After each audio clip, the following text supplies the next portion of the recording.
Okay, so we're live. I'm Rabbi Tobin still. That hasn't changed. We're at B'nai Shalom, and we are on page, what did we say, 33b? 33a. So we're in Masechet Sanhedrin, chapter 3, 33. Almost there. Chapter 4, chapter 4. 33. You said A? A3. A3, yeah. Okay. If you're in the Hebrew page, which I don't think anyone in the room has in front of them, it's where the short lines become the long lines. And there is a bit of a break. We just finished a couple of sugyas that came out of the tzedek tirdof conversation about righteousness you shall pursue, or justice you shall pursue. And the various opinions of that were you should go to the best court possible, the tzedek of tzedek, or others said that it's sometimes you need deen and sometimes you need compromise. And then they had the story of the two boats or the two camels or being laden and unladen. And then we had a contradiction between a baraita and the Mishnah. What's a baraita? A baraita is a Mishnah-age teaching from the same people who are in the Mishnah, but the baraita is not in the Mishnah. So it's as if you were trying to understand what the Constitution of the United States said, and you had other meetings that Thomas Jefferson and George Washington had been a part of. Just the same guys, the same authority, and they're talking about the same things as are in the Constitution, and maybe they even said things that are just like what's in the Constitution, only with a little word difference here, a little word difference there, and you can bring them both to your conversation. They have the same authority. It's slightly a bad analogy because the Constitution has its authority not because of the people who wrote it, but because it was voted on by the state legislatures of the first 13 states. But imagine that process didn't happen and the authority came from the people in the room. So if you have another document from the same people in the room talking about the same kinds of things, you could use it in your conversation about what the law should be. Okay? So the rabbis of the Mishnah, if it's not in the Mishnah, their writings are called a baraita. And the Gemara, the Talmud, will often bring a baraita and a Mishnah together to say, but wait a minute, this looks like it contradicts. How can they be contradicting themselves? And then you try and solve it. All right, so we got back into the case of exculpatory evidence, right? As far as evidence being brought in a capital case where somebody is going to be convicted of murder and therefore executed. And we learned in our Mishnah that you can't start with evidence for the prosecution, evidence for conviction. You have to start in a capital case with evidence that might let the guy off the hook. But there are all these cases where the first witnesses seem to be witnesses to condemn the guy, which makes sense. He's being brought up on murder charges. So the first thing you want to hear is what's the accusation? But that's not supposed to happen. So they wiggled a couple of different ways to try and make sure that the Mishnah's rule was being done, even in cases where the first witnesses were to convict him. And they did that in a couple of different ways. One, they had the ability to say to the witnesses, who says it happened that way? Right? That wasn't really accepted. That was seen as maybe intimidating the witnesses, and maybe rather than doing their duty of telling the truth, we would be intimidating them into changing their story or not giving a full testimony. So that was not accepted. The other idea was to say, maybe you say to the accused before anybody talks, do you have any witnesses that will contradict these witnesses who we haven't heard from yet? Right? And then the accusation against that was, but wait a minute, that would make witnesses zomamim, and zomamim witnesses in capital cases, witnesses who have been contradicted in capital cases and proved to be liars, are themselves executed, which means the witnesses for zomamim that you're bringing are witnesses in a secondary capital offense coming first to convict those people. So that's not supposed to happen either. right? So that was kind of wiggled around, and there wasn't a really good answer to that, but they kind of abandoned it. And they said, well, you don't have to bring them, you just say, do you have such witnesses? So then if you know you have such witnesses, maybe we would hear from them first or not, it would give you wiggle. That was kind of dropped. And then there was a general principle given that Rav Ashi says, no, we make a declaration. When hear ye, the case of, the state versus Shlomi, the accused murderer. Let all those who have evidence to defend Shlomi speak up now, please come forward. And if nobody does, you've done your duty, and now you can hear from the convicting witnesses. Is that why marriages do something like that? Yeah, there's this strange custom in marriages, speak now or forever hold your peace. No, that's different. First of all, you're not being condemned to death, and I won't tell your wife that that's what it made you think of. But no, that comes from the Christian church, which forbids divorce. And therefore, since you're entering into a solemn relationship which can never be torn asunder by human law, in that view, they need to make sure that before the parties enter into that, anybody with any objection speaks now, because otherwise they're up the river without the right paddle. And there's nothing you'll ever be able to do to help them. That's not Judaism. Judaism has sugya after sugya after sugya talking about what happens if the husband comes down from the bridal chamber with a complaint about the status of his bride. Correct. And we won't go too far down that road. I think we're probably already too far down that road. But the concept there being that, marriage is negotiable, and in Judaism, divorce is acceptable, and there's a variety of reasons, or perhaps you don't need any reason for divorce in Judaism, and that's the conversation that happens in Talmud. So we don't have that in our marriages, speak now or forever, hold your peace. We say, sit down and shut up. Don't cause a problem. These people know what they're doing, and if anything happens, we'll deal with it later. Right? Okay. But there are not allowed annulments or in the Jewish tradition. We have divorce. Who needs an annulment? You can just get divorced. Right? It's fine. And what about this guy who's refusing to give the get? A guy who refuses to give a get is a no-goodnik, especially if the thing is already divorced in the civil courts, and he has literally nothing to gain from it, other than just being mean. Just being mean, right? So in the conservative movement, we've solved that with the Lieberman clause in the ketubah that allows us, in the case where a civil decree has ended the civil marriage, that we can basically subpoena and rule on the parties to end their religious marriage as well. And every bride and groom agreed to that in the ketubah document in front of witnesses prior to their original marriage. So just becoming a jerk later in life doesn't give you the ability to cause pain forever. This is a big lawsuit that's been going on. It has happened many, many, many times, and it happens in Orthodoxy where they don't do something like the Lieberman clause. And he remarried, that idiot. Well, the idiot would be the rabbi who lets him remarry, letting him remarry and leaving her not able to remarry, because men can have multiple wives. That's just a rabbinic rule, not a Torah rule. So there are ways to allow the man to go ahead and remarry even when there's no get. It's not easy, but it's capable. Yeah. You are able to do it. A woman is never able to remarry without a get. She doesn't have the same rights, which is why we do the whole Lieberman clause thing. But Unless she has her ex-husband knocked off. in the sad event of the no-goodnik's death, she is free to remarry. This is unfortunately a motivator in the wrong direction, perhaps. So I would rather deal with it with a clause in the ketubah up front than find ourselves in such a situation. Okay, back to the Gemara. Okay, so that's kind of the summary of where we have been. And let me just make sure. Oh, and then the final thing was they had this thing about whether or not in the Mishnah we have the case of capital or monetary cases being reversed. In other words, there was a ruling, new evidence came up, and the ruling was reversed. And you'll remember from the Mishnah, in capital cases you could only reverse to acquit.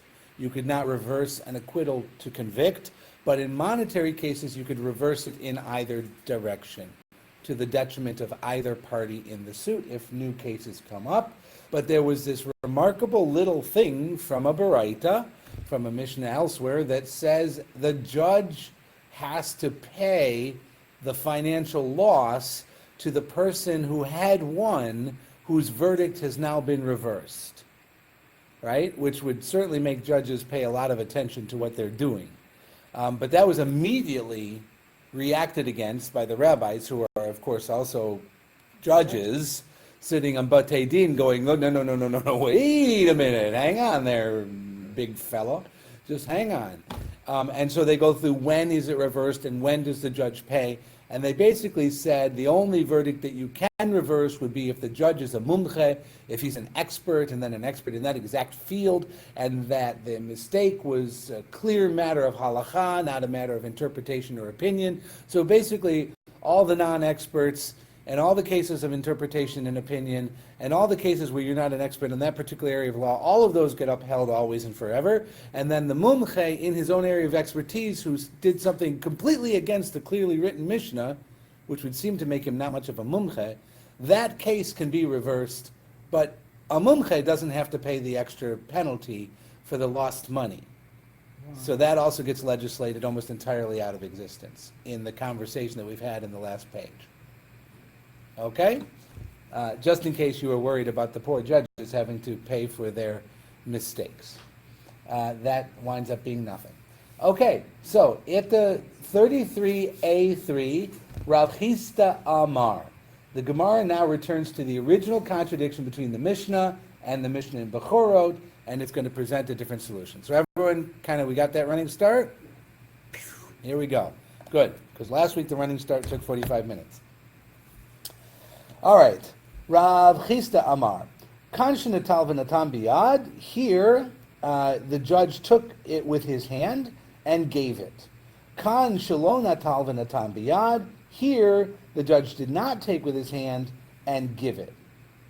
Okay? In other words, I don't know if you've ever been in a court where you had to immediately pay the fine. Maybe traffic court? Yeah, traffic court. So you don't pay the fine, you sign the ticket, you get your day in court, you go in and you're convicted because of course you did it, and then you have to write a check for the fine. In this case, you got off and still have to pay court. Okay? That would be a case. So if you have a ruling in small claims court, I don't know if they make you turn the money over right away. There's probably some period of time that you have to write a check and have the funds transfer, So that's a case where the judge did not collect it. But remember, we have cases like Shnai Mochazim B'Talit. Two guys are holding on to a talit. They're literally holding on to a talit, right? The judge is going to say what happens to that talit, and he's going to give it to the person. Maybe the person's got the money, and the judge is going to determine exactly what the verdict is for the money, and the money is actually going to exchange hands when the verdict is ruled there in the court. Okay? So in that case, the money can be returned. It would seem like the judge wouldn't have to pay restitution or maybe he would. Maybe the money has moved and therefore it's lost. Right? So those are the questions in here. So Rav Chisda says, in the case of Bechorot, where he has to pay it back, it's where the judge took with his hand and gave it to the other with his hand. But here in our Mishnah, he didn't take it with his hand and didn't give it to the other with his hand, and therefore he wouldn't have to be the one who pays the loss. Okay? Which kind of makes sense on one level. But there's plenty to talk about. So the Gemara says, Bishlama chiev et zakai. Well, that's fine if he declared that somebody who didn't deserve the money got the money, right? Because then he wrongfully took the money out of somebody else's hand, right? Ella zikat chayav hechi mishkachat lei. It's a great question. But if he freed an obligated person, how could he have the money that he has to pay back? The money never moved. Think about the cases. Okay, so Bonnie and Ron. Ron and Bonnie come into court, and Bonnie says, I loaned Ron $50 and he hasn't paid me back. So Ron is supposed to be the chayav, the obligated person, right? Ron is supposed to be paying Bonnie back in this situation. And I find on Bonnie's behalf, and I make Ron pay $50. Money has moved. So it makes sense there should be a rule about who has to pay that money back. If tomorrow I come back and I say, oops, I was wrong, Ron doesn't owe the money. Meanwhile, Bonnie is, still at the nickel slots in Atlantic City with Ron's $50. Right? The $50 is gone. Who's going to pay that $50 back? It never should have gone to Bonnie because he was wrongly convicted of owing it. That makes sense. Restitution should be made. But what if it's the opposite? What if I found that Ron does not owe the money, so money does not move hands, and then later I say, you know what? He does owe it. But I got the verdict wrong, and under one ruling, it sounds like the judge has to pay the price of the wrong verdict, so I would have to pay Bonnie the $50 that Ron has still and never gave back, which makes no sense, right? So obligating the judge to the punishment of the case in every case of reversal doesn't make sense. All right, so let's reread it, understanding that scenario. Rav Chisda said, if he took it in his hand and gave it, but here, where he didn't take it in his hand, he did not give it. And the Gemara asks, well, that fits well, if he has to pay it back, if he declared the non-liable party liable. So I declared Ron, who didn't know anything, to owe anything, and I forced him to pay, right? And Bonnie went off and spent it. That's the judge's fault. So that would make sense that the case in Bechorot, where the judge has to pay, would make sense. Kagon shenatal v'natan biyad, like the judge took it and gave it with his hand. Ella zikat chayav hechi mishkachet le. But if I said Ron doesn't have to pay, so I didn't take any money out of anybody's hand, then how could it be that I would have to pay, right? De amarle paturata, he declared the liable party, you're not obligated. V'ha lo natal v'natan biyad, and he didn't take it and he didn't give it in his hand. So you see it in the language? See what's happening? The language is a little terse, and it doesn't tell you who it's talking about. You kind of have to get the sing-song, right? Okay, if I obligated the innocent and I took it out of his pocket and I gave it to her with my hand, but what if I freed the guilty where I didn't take it out of anybody's pocket and I didn't put it in anybody's hand? So she's still at a loss. She's at a loss, but I didn't do it. The judge never handled the money, right? Yes. Why is it important if the judge handles the money?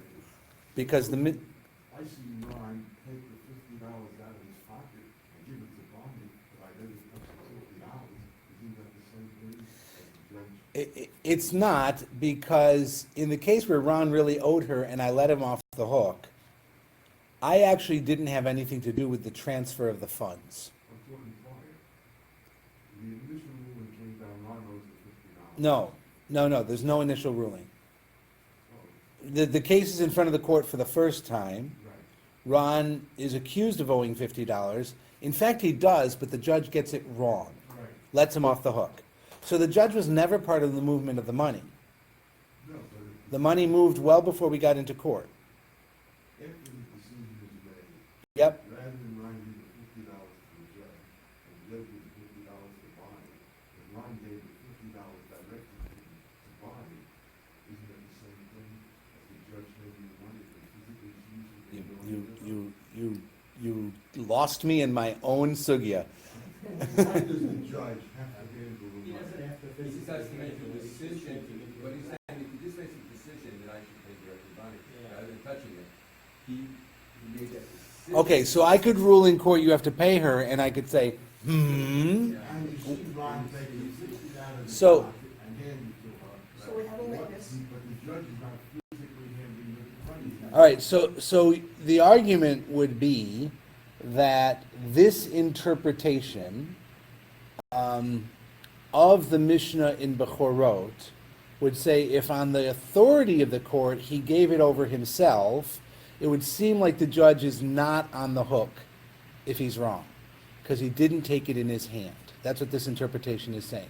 If the court impounded the funds and then paid the impounded funds to the plaintiff, then the court is liable if they're wrong.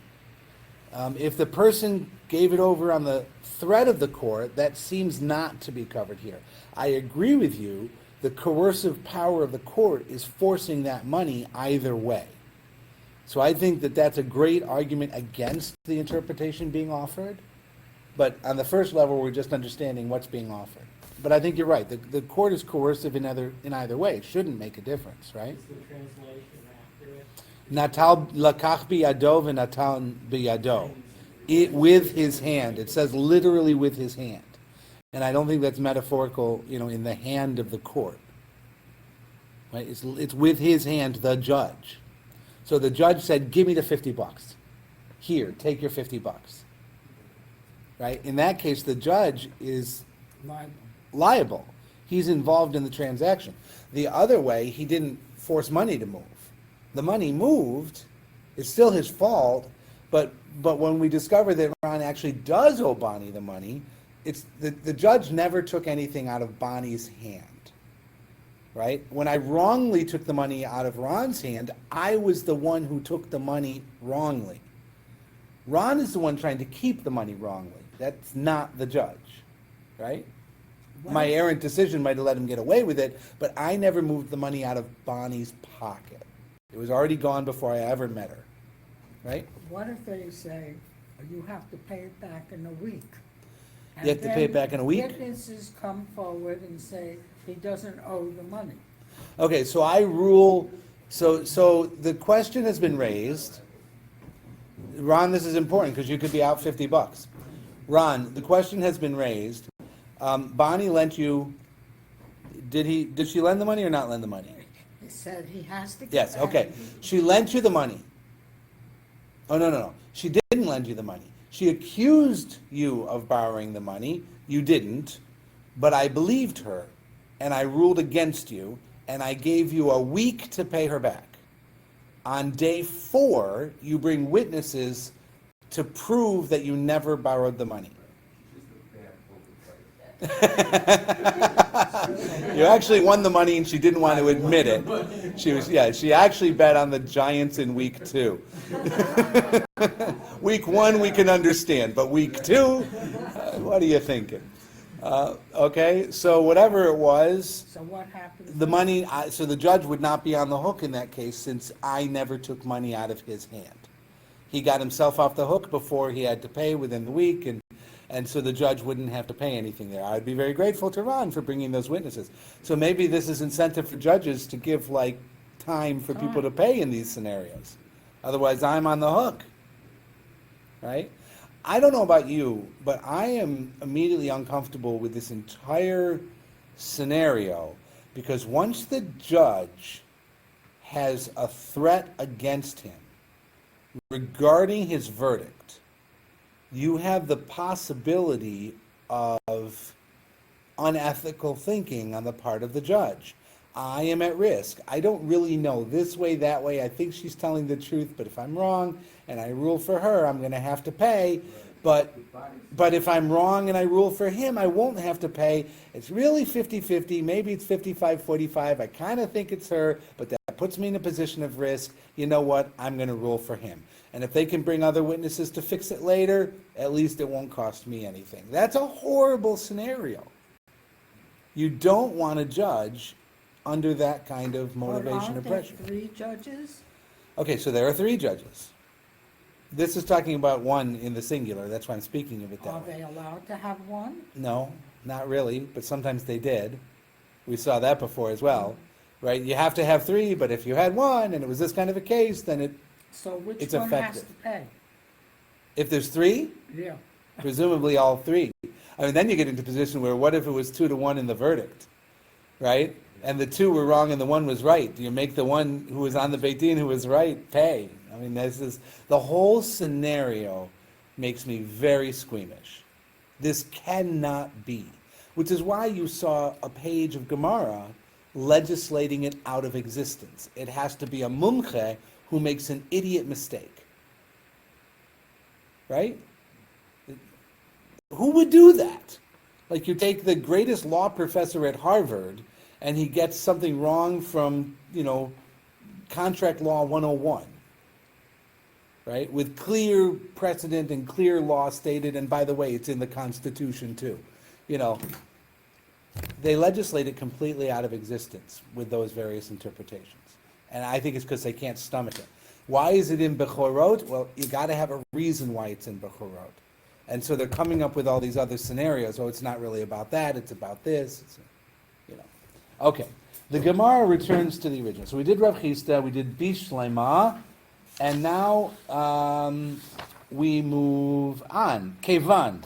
So the answer is, what was the Bishlema? The Bishlema was, it's as if he said, so the argument was the one that we raised, which is, okay, that's fine if he obligated the innocent and he forced money out of somebody's pocket, but not if he let the guilty off the hook. Okay? Now, the answer to that is, Kevanda Amar Paturata. Once the judge says you are not obligated to pay, which directs the defendant to retain what he already holds, right? So we're assuming the judge is wrong. Commotion atal v'natam biado dame. The answer is, well, it's just like as if he had taken it out of Bonnie's hand and given it to the other guy. So now that they're not going to let the judge off the hook. That's the answer. The answer is, no. In the other case too, Bonnie's out $50 and now it's my fault. Which makes judges liable for every single verdict, personally liable for every single verdict. Like you would never have $1 million settlement. Right? Wouldn't have any settlement at all. Right. Okay, the Gemara asks. Two reasons why this should be so. One is that people are not experts from ruling, and two, also unethical people from being judged. Well, they didn't let non-experts overrule their verdicts at all. Remember? Right. So it doesn't prevent non-experts from ruling because they've got no downside to ruling badly. They'll never overturn their verdict, therefore they'll never have to pay for it. So I like the way you're thinking, but it's not upheld by the facts of the Gemara. Right? Yes. You're going to tell me this happened to a cousin of yours once. Probably did. I assume that there's no provisions in this thing nowadays that might say someone's a victim of society or something No, along those lines. no, I was raised badly. More cut and dry. No, I was raised badly because in Judaism you don't have the concept of, the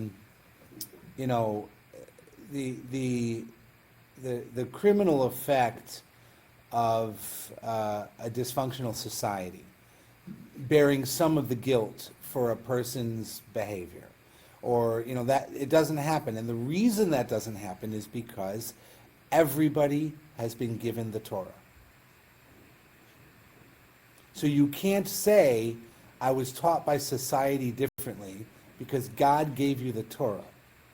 And the Torah tells you what's right and what's wrong.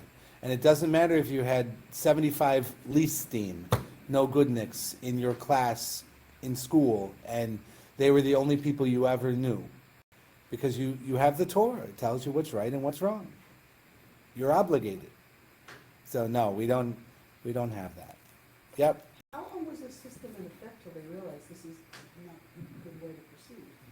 This system has been in effect in every Jewish society that has ever had autonomy over its own affairs. The idea that Including all the judges today. are personally responsible, financially responsible? No, they legislated that out of existence. That's We're, what I was wondering. we're not done yet. I thought you meant the Talmudic system as a whole. No, I meant this system. No, this isn't. Judges being liable for it. Right. Judges liable for the financial losses of the verdicts they render is not a thing. Oh, good. It's not a thing. It's in the Gemara, but by the time we're done, it's not a thing. Good. Okay? All right, so the Gemara will now ask, Ela, matnitin de katani dine mamanot machzirin bein li zechut bein lechova. But in our Mishnah, therefore, where we were told that monetary cases can be reversed in either direction, so Rav Chisda had explained that as referring to where the judge did not personally implement the verdict. That's, the Mishnah doesn't really say that. Bishlema lizachut mishkachet le. It's all well that he could reverse in favor of being off the hook, for that can occur amar le meikara chayavata, where the judge originally said you're liable, velo natal velo natan biyad, but hadn't transferred the money with his own hand, either because he gave time or because it transferred some other way, right? In that case is what our Mishnah is talking about. You can still reverse it. Ela lechova hechi mishkachet le. But how does reversing in favor of the liability occur? Where now I'm saying, no, I let him off the hook, but now I'm saying he has to pay. How does that occur? How does that occur where the judge is involved? Doesn't make any sense. Well, he said to the liable party, you are exempt, right? You're not liable. V'ham amrat kevan amarle paturata kamotion atal natan biyad dame. And you have just said that when he says you're not liable, it's as if I had taken money out of Bonnie's pocket and giving it. So I need an answer. How does that work in our Mishnah? Chadakatani, the Mishnah here is teaching one case. Dinei mamanot machzirin lizachut shehi chova. Verdicts of money cases can be reversed in non-liability to let people off the hook, even though it is a liability to the other litigant. Okay? So it's recognizing the problem that I'm leaving money taken out of Bonnie's hands. And it's just clarifying it that yes, that can happen. Okay. This actually did happen. Well, I tell you what happened. I don't know what Jewish law. Your family ran stills during Prohibition, didn't they? A member of my family who was elderly, promised a large sum of money to a Jewish organization. Yes. He pledged it before he died. He pledged $1 billion to Hadassah. He pledged it up. And then he died, and his son refused to give the money. His son will not pay the $1 billion from the estate. From the estate. His son's the executor. How does that work out in this legal system? We had the case with the guy on his deathbed who said, give the money. And the family didn't want to give the money. We had that case, right? And the money needed to be given. But that's because it was the other person's money. He was returning, in effect, stolen money. It was excess tax that he had collected, which therefore rightfully belonged to the other person. So the question would be, this is tzedakah. So the question would be, is this a matana given in his lifetime? But a matana needs to actually move. Well, no, it doesn't, because you do language of matana and then it's enforced after your death. It would depend what he did. If he did matana, that's one thing. If he did promise, that's another. I think in our world it's kind of pledge. Was it a verbal pledge in front of witnesses? It would be in his will. Well, it wasn't in the will. That's why the son's not paying it. If it were in the will, the executor must pay it. And the son is probably the executor. So it's not in the will, he's not paying it. Right?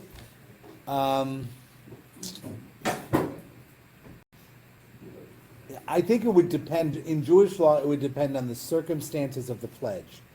Right? So if he's at a 50th reunion event and the wine's been flowing and he walks up he gets up, on the stage with the president of the college and he says, I promise $1 bazillion in my will to, Shlomo Ben Ploni University because I really loved my time here. And everyone applauds and he stands down. That's probably not a legal pledge.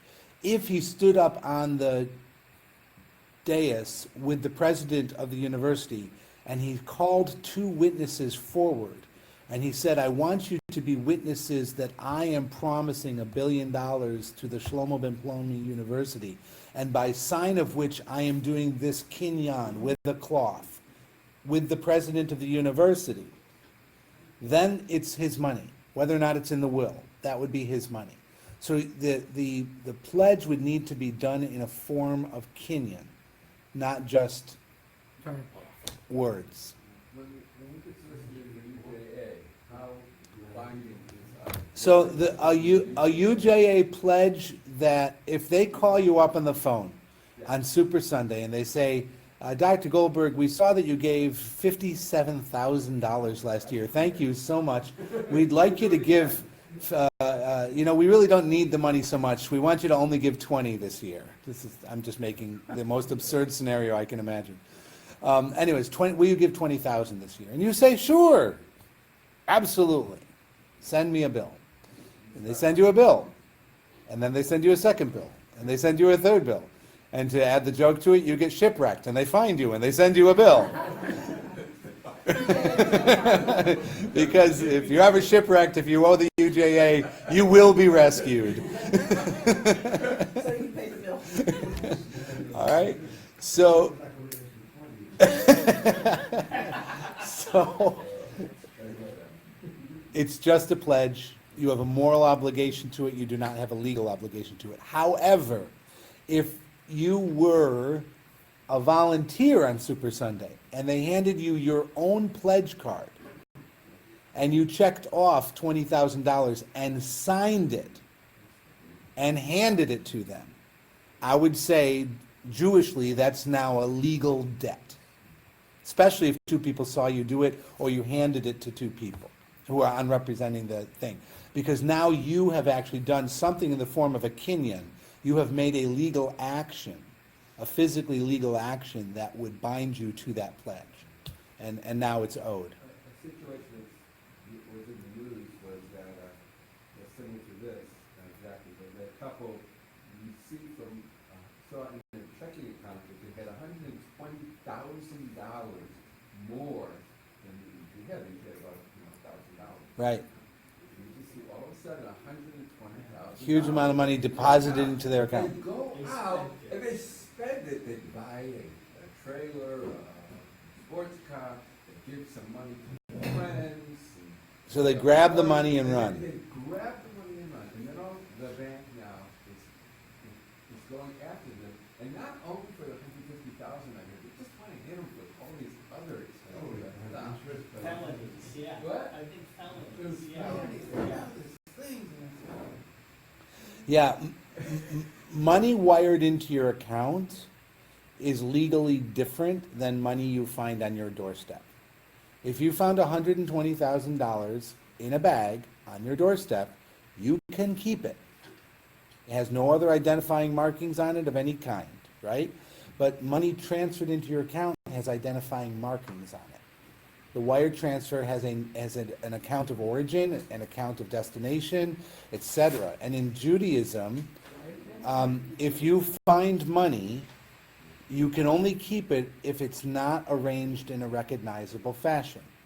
In other words, if you find a stack of gold, silver, and bronze coins, each separated by denomination, that's not your money to take.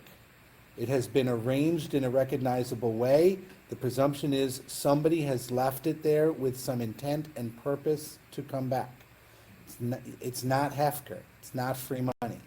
But if you find scattered coins on the ground, you can pick them all up and go. Even if the person comes and says, hey, did you find scattered coins? But if the person comes and says, did you find 3 dinars and 7 prutas, and it was 3 dinars and 7 prutas, now it's theirs.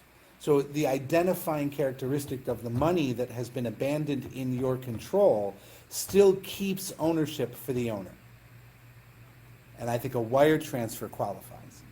So if you get money wired into your account, you cannot keep it. You have to go back. And I would say more so, because it's identifiable, you have the laws of Avedah, of returning a lost object, which is in the Torah. If you find, you find a puppy, you have to put the signs up, no matter how cute that puppy is. Found puppy. Please describe puppy to me, and you can have the puppy, right? Anything that's identifiable, you have to try and find the owner. You have a biblical command. So a wire transfer, again, you're going to be able to immediately identify the bank account of origin, and you're under biblical obligation to return those funds. I see you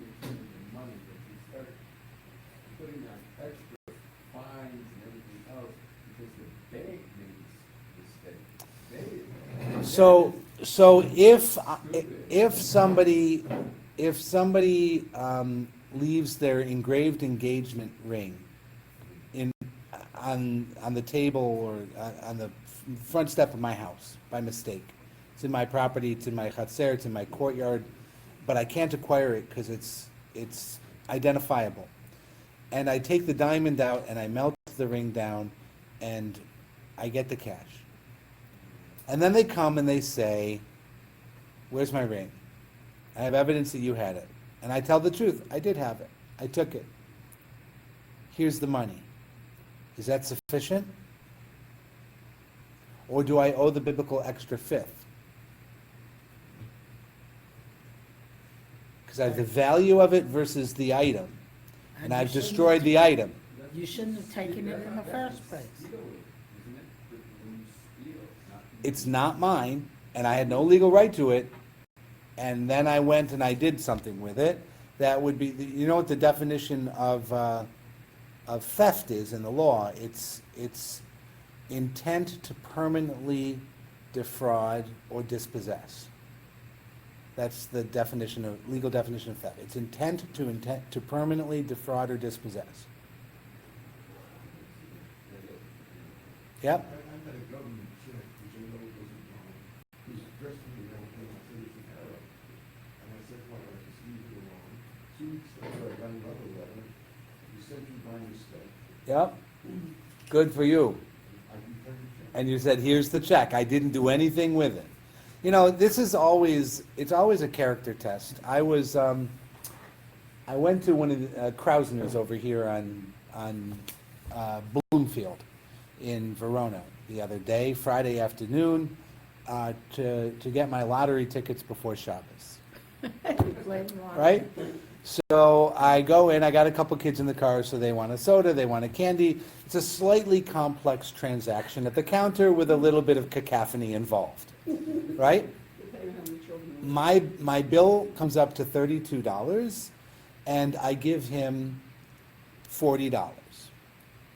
And he gave me back $18. Instead of 8. He gave me back $18. Now, it didn't happen like right in order like that. There was this and that and this and that and this and that. But I knew from the beginning this all adds up to $32 because I've made this series of purchases before. I know exactly what it is, right? So I know it's $32. So he hands me $18. He says, "Thank you very much. Have a good weekend." What do I do? Give me back the $10. Don't hesitate. Now, he didn't say, "Here's your change." If you want to start thinking yourself into the wrong decision, a person hands a person money. Is that illegal? A person accepts money that's being handed to him. Is that illegal? Did I pay him for everything? I sure did. He had $40 in his pocket. I've paid for everything. I've done nothing wrong. He chooses to give me money. What a nice man. And I can walk out with the money in my pocket. I can do that, right? So I said, "You gave me too much." He said, "What?" And then I had to prove to him he gave me too much. Like, right? So I said, "You gave me an extra 10. I gave the 10 back." And then he goes, "Oh, thank you." And then he looks around to see if his boss saw. His boss didn't see it. He's like, "Thank you very much." And we left. And my son affirmed for me, it doesn't matter which one, affirmed for me immediately why I did that. My son said, "Abba, why didn't you keep the money?" Because you're honest. And I said, "Because it wasn't my money." And he goes, right? But- Should you accept change from an imbecile? Correct change? Sure. Same idea. I mean, Right. But it's not my money. I just said something, and it's too argue. They gave me the wrong thing. I didn't realize, I got home, I looked at the bill, I paid the thing. I said, "I too much money." I got the car with my son, and we went back to the store. And I said, I gave him, I showed him the receipt, I showed him the change, I said, "It was like $10." Right. And then he said, thank you. He said, "Okay." But did you give it, but did you give it back? Right, you didn't give it back to be thanked. No, but the idea is, I went there to the sale for my son, he got the money, here's the $10. Right. I I had this, But that's because they didn't say thank you. but you didn't do it to say thank you. You know what? I'm glad they didn't say thank you. I know what you're saying. Because you did it because it's the right thing to do. Well, they have to acknowledge they made a mistake. because you- Well, it's uncomfortable for the teller, right? That's an uncomfortable moment. Yeah, Yeah. you know, Yeah. you can have, But just, they're obligated to have their, account. Yeah, there's a count. Their drawer is counted, and if money's missing, it's presumed to be in their pocket. Right, so they have to pay out of their own pocket, about $10. I went to the courtesy Yeah, area. because the courtesy area then has to know which tower, you have to show. Well, it's on the receipt, it says. Right. Tell which tower, because I had this 15 years ago or something in Connecticut. I was in Westport, which is a very wealthy town. People don't quibble over small change. And I was in the supermarket, and it was literally like $1.27 or something like that. It was a tiny amount of money, and I said, "You gave me too much." And the teller looked at me.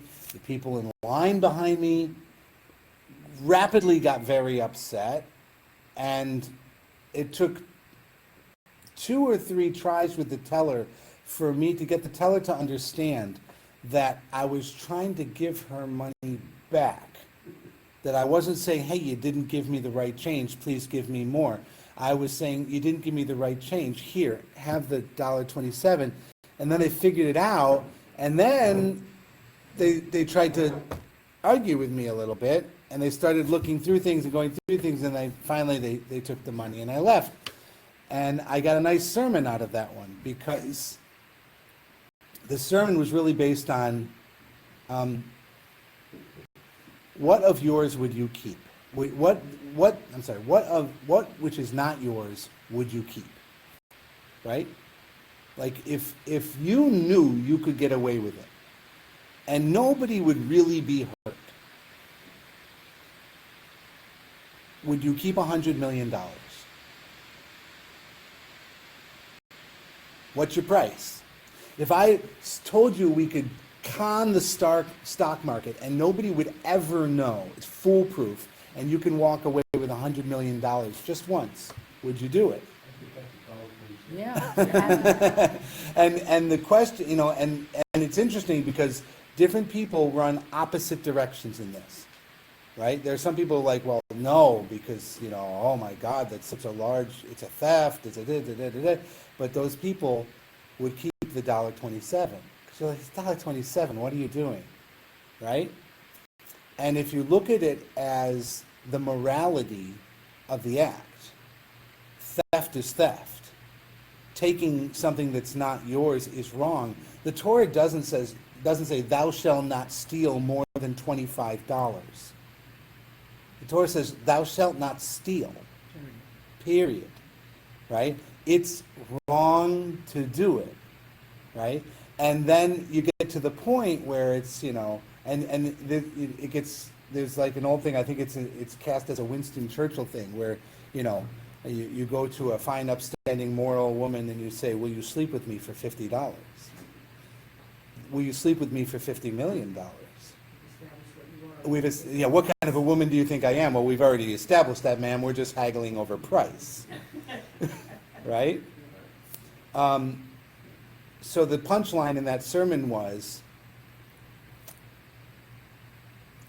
I like to think that I don't have a price, but I'm pretty sure it's not $1.25.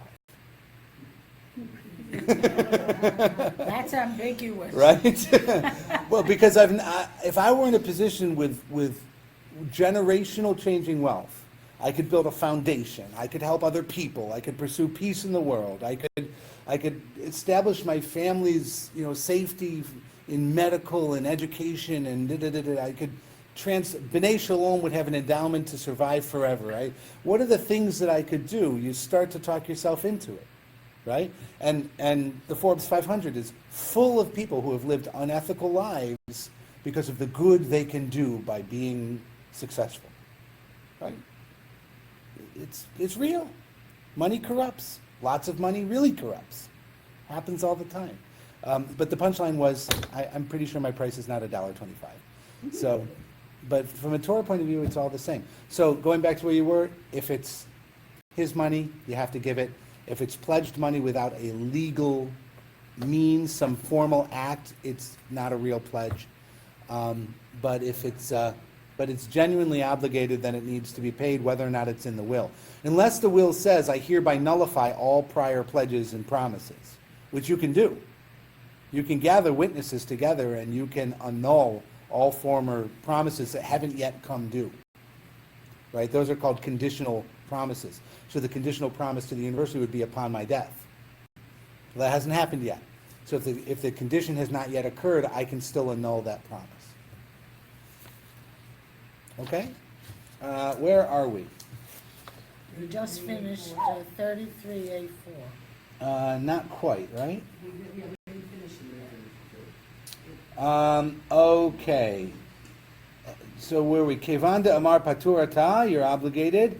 Kamoshin Atal Natan Bia. Okay. Now the Gemara says, Elamatnina de Katani Dine Mamonot Machzirin Bein Lizchut Bein Lechova, but rather accordingly, the difficulty is that our Mishnah says verdicts when monetary cases may be reversed either in favor of non-liability or liability, which Rav Chisda explained is referring to where the judge did not personally implement the verdict.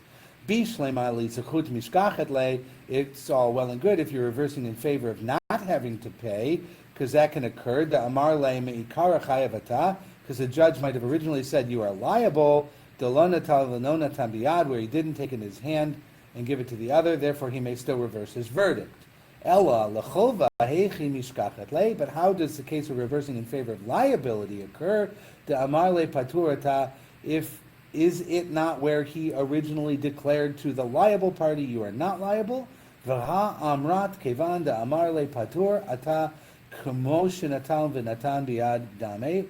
you have just said that once the judge declares you're not liable, it's tantamount to taking the money with his hand from one litigant and giving it to the other. In other words, it's like I'm making Bani lose the money.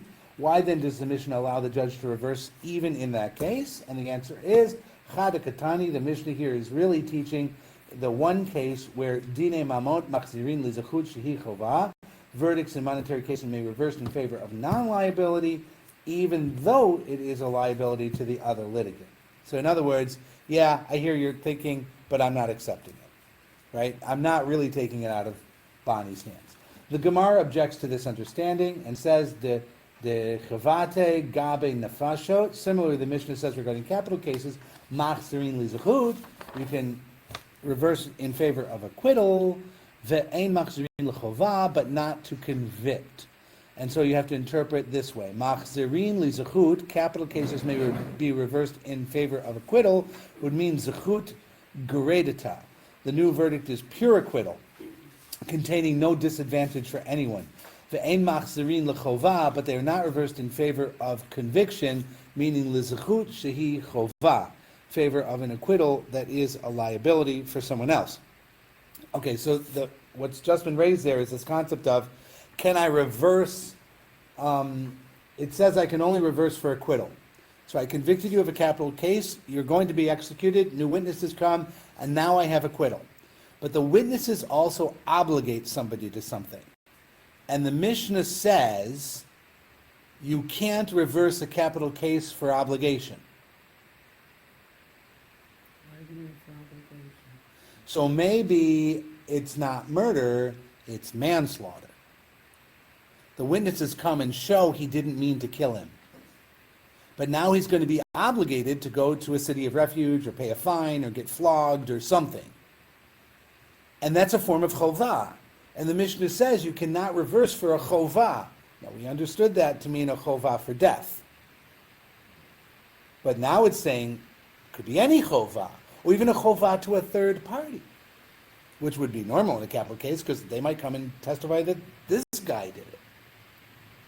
Right? So this is kind of a weird interpretation of the language. Personally, I'm hoping it doesn't hold up. Right? Chovate deman. So the question is, whose detriment, whose chovah would stop you from reversing it? And halakashi, the Gemara says, that's not a problem. Chovate de goel hadam, to the detriment of the avenging relative of the victim. What does that mean? Footnote. Remember, when you kill somebody by mistake, you still are subject to being killed by their family until you get to the city of refuge. Right? How do they deal with hit and run? And the guy comes. If you do a hit and run by mistake, in biblical law, you would have been obligated to death by the family unless you got to one of the cities of refuge, in which case you're safe until the high priest dies. And then you're free off the hook for the rest of your life to live anywhere. There are no cities of refuge in the rabbinic time, so they don't have access to that. But it's still working into their logic because it's a biblical scenario. Once the rabbis start dealing with cities of refuge in their legal disputation, you have to wonder if the case is real, or whether this is a bunch of yeshiva students just working out logic. Because there are no cities of refuge. We have them now. Where? California. Sanctuary cities. West Orange is a sanctuary city. New York City is a sanctuary city. You guys make it so hard to avoid politics. There's no escaping it. There's no escaping it. All right, we're at our time. Let's let that hang in the air. We'll get a running start at it next time to make sure it's clear, and then we'll go from there. So exactly where. 33B1 Ha Lo Kashya on the left. All right?